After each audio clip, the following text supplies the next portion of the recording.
Hello साथियों। आप सभी को मेरे प्यारे चैनल में फिर से स्वागत है। आज हम बताने वाले हैं महाशिवरात्रि की कथा। तो चलिए वीडियो को शुरू करते हैं। महाशिवरात्रि व्रत कथा। इस कथा के पाठ से व्रतियों को मिलता है व्रत का संपूर्ण फल। महाशिवरात्रि व्रत कथा। चित्रभानु नामक एक भील शिकारी की कथा है जिसने अनजाने में ही शिवरात्रि का व्रत कर लिया।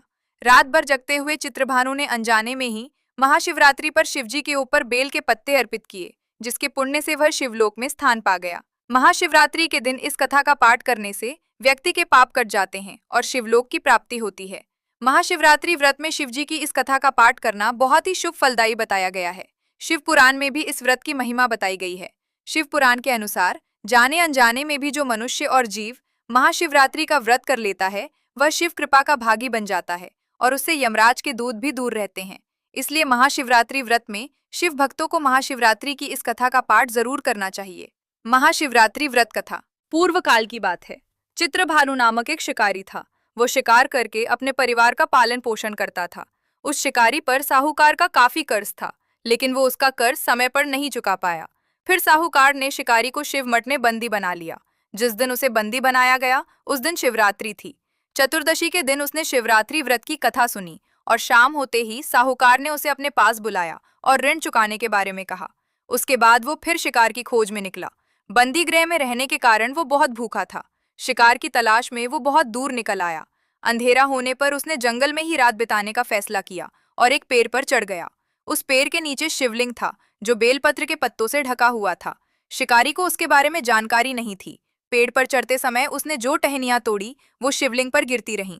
इस तरह से भूखे प्यासे रहकर शिकारी का शिवरात्रि का व्रत हो गया और शिवलिंग पर बेलपत्र भी चढ़ गए। रात के समय एक हिरनी पानी पीने तालाब पर आई। शिकारी जैसे ही उसका शिकार करने जा रहा था भी हिरनी बोली, मैं गर्भवती हूँ, शीघ्र ही प्रसव करूंगी। मैं गर्भवती हूँ, शीघ्र ही प्रसव करूंगी। तुम एक साथ दो जीवों की हत्या करोगे। मैं बच्चे को जन्म देकर तुरंत तुम्हारे सामने आ जाऊंगी, तब मुझे मार लेना। शिकारी ने हिरनी को जाने दिया। इस दौरान अनजाने में कुछ बेलपत्र शिवलिंग पर गिर गए। इस तरह उसने अनजाने में प्रथम प्रहर की पूजा भी संपन्न कर ली। कुछ देर बाद एक हिरनी उधर से निकली। जैसे ही शिकारी उसे मारने के लिए धनुष बाण चढ़ाया तो हिरनी ने विनम्रता पूर्वक निवेदन किया, है शिकारी, मैं थोड़ी देर पहले ही ऋतु से निवृत्त हुई हूँ, कामातुर विरहिणी हूँ, अपने प्रिय की तलाश में हूँ। अपनी पति से मिलकर मैं तुम्हारे पास आ जाऊंगी। शिकारी ने उसे भी जाने दिया। रात का आखिरी पहर बीत रहा था, तब भी कुछ बेल पत्र शिवलिंग पर जा गिरे।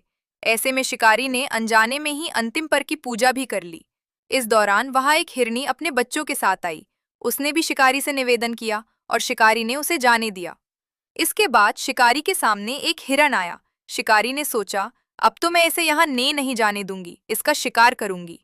तब हिरन ने उससे निवेदन किया कि मुझे कुछ समय के लिए जीवन दान दे दो। शिकारी ने पूरा रात की घटना उस हिरन को सुना दी। तब हिरन ने कहा कि जिस तरह से तीनों पत्नियां प्रतिज्ञाबद्ध होकर गई हैं, मेरी मृत्यु से अपने धर्म का पालन नहीं कर पाएंगी। जैसे तुमने उन्हें विश्वापात्र मानकर छोड़ा है, मुझे भी जाने दो। मैं उन सब के साथ तुम्हारे सामने शीघ्र ही उपस्थित होता हूँ। शिकारी ने उसे भी जाने दिया। इस तरह सुबह हो गई।